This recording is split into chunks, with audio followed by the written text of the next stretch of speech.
اللهم صل على محمد وآل محمد وعجل رحم الله من كره الفاتحة. بسم الله الرحمن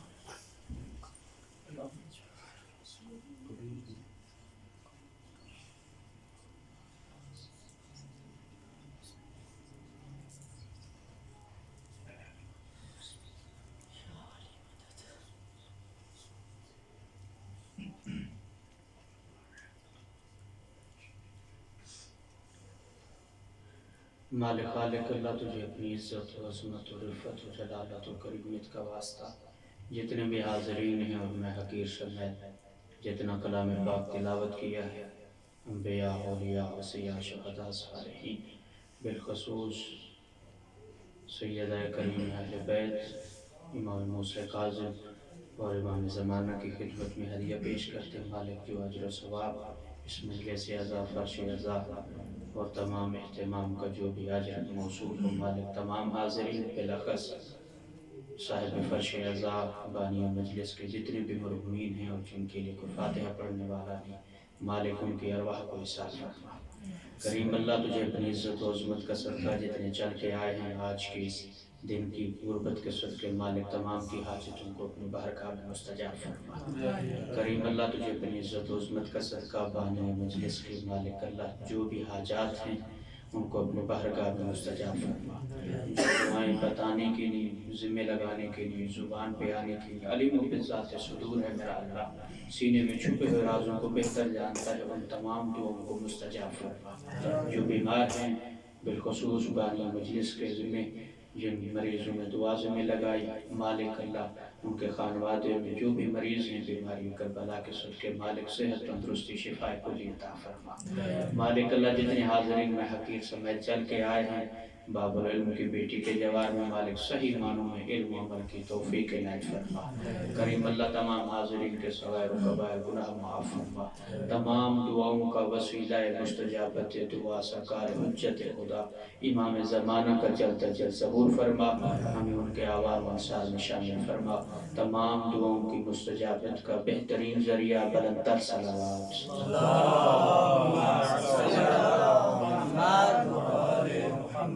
اگر زحمت نہ سمجھیں جو علماء آپ کے سامنے آ جائیں تو زیادہ بہتر ہے صلوات بھی پڑھ لیں اور اگر مجلس والا وہ ماحول بنا دے تو زیادہ بہتر ہے کہ صلوات پڑھیں بر محمد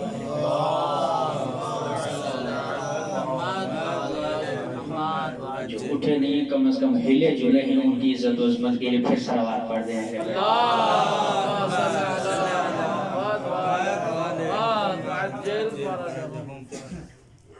ماشاء اللہ لا حول ولا قوة الا بالله العلي العظيم اعوذ بالله من الشيطان اللعين الرجيم بسم الله الرحمن الرحيم الحمد لله رب العالمين والعاقبة للمتقين وجنة للمتقين الذين أذهب الله عنهم الرجس وطهرهم تطهيرا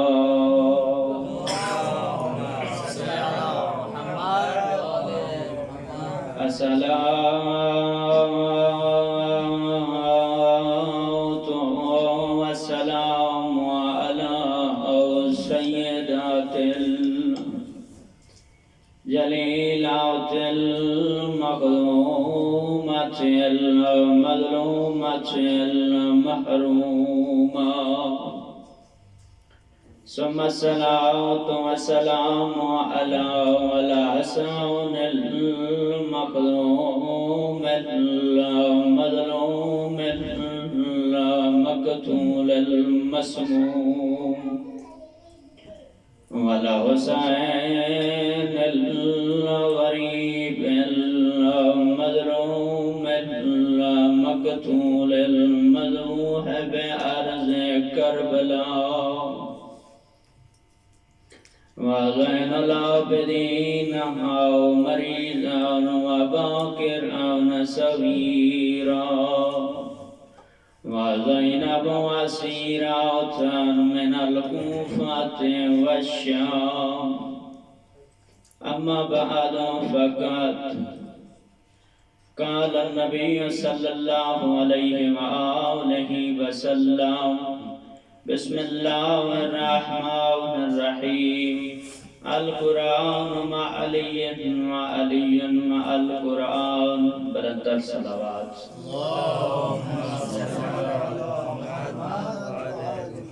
جو تھکے بیٹھے ہیں بلند آواز سے پھر صلوات پڑھ دیں.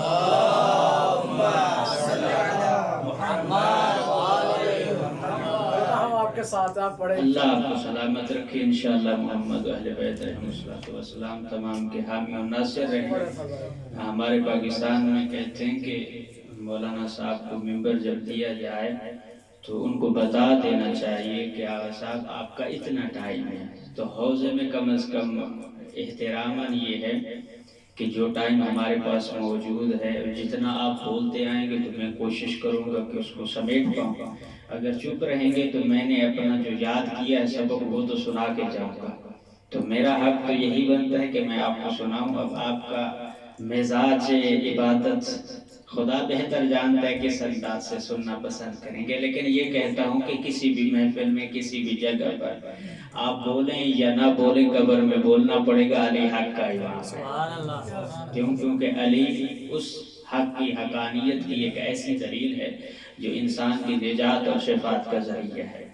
بہرحال لمبی چوڑی کو گفتگو نہیں ہے، امر ہوا ہے مختصراً کوشش کروں گا اپنا درس آپ کی خدمت میں بزرگان کی خدمت میں عرض کر سکوں. رسول معظم کے بالکل ہی موثق اور اتھینٹک حدیث ہے. رسول فرماتے ہیں القرآن مع علی و علی مع القرآن،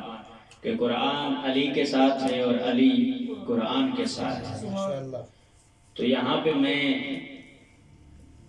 جس طرح روایتاً پڑھا جاتا ہے اسے ہٹ کر ایک جملہ میں عرض کرنا چاہوں گا کہ جب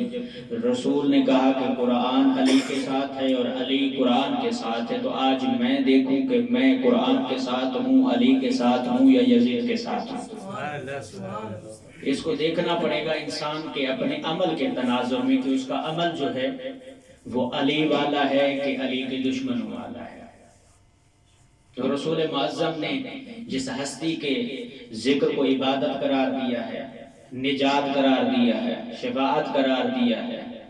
اور ان علوم کی تمام منزلوں کے لیے ایک دلیل مقرر کر کے بتایا ہے کہ جو بھی متمسک رہے علی کے ساتھ، علی کی ولایت کے ساتھ، علی کے علم کے ساتھ، علی کے تقوی کے ساتھ، علی کے زہد کے ساتھ، علی کے حلم کے ساتھ، علی کے ہر اس قول و فعل کے ساتھ، تو اللہ رب العزت کہتے ہیں دنیا میں بھی وہ کامیاب ہے اور آخرت میں بھی وہ کامیاب ہے.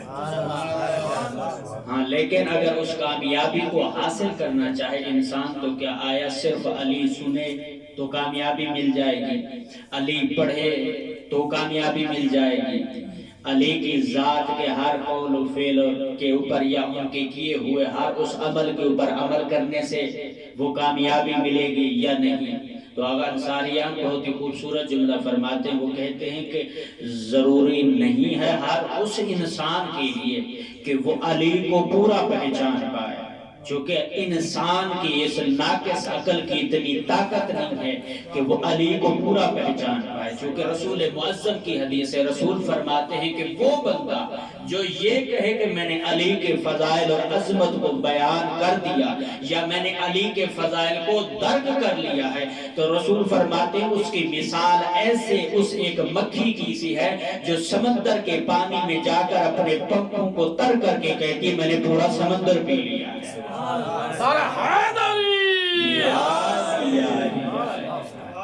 بہرحال میرے لیے تو تعجب سے کم نہیں ہے. اللہ ان کی زندگی دراز فرمائے، حوضہ علمیہ ہو اور پھر بھی ولایت والا نعرہ سننے کو مل جائے تو واقعاً اللہ ان کی زبان میں تاثیر فرمائے. بولنا چاہیے علی کی فضیلت، عزت و عظمت میں جو بولنے میں ہچکچاہٹ رکھتا ہے تو اسے سوچنا پڑے گا اپنے دل کے اندر کہ کتنا علی کو بسایا ہے.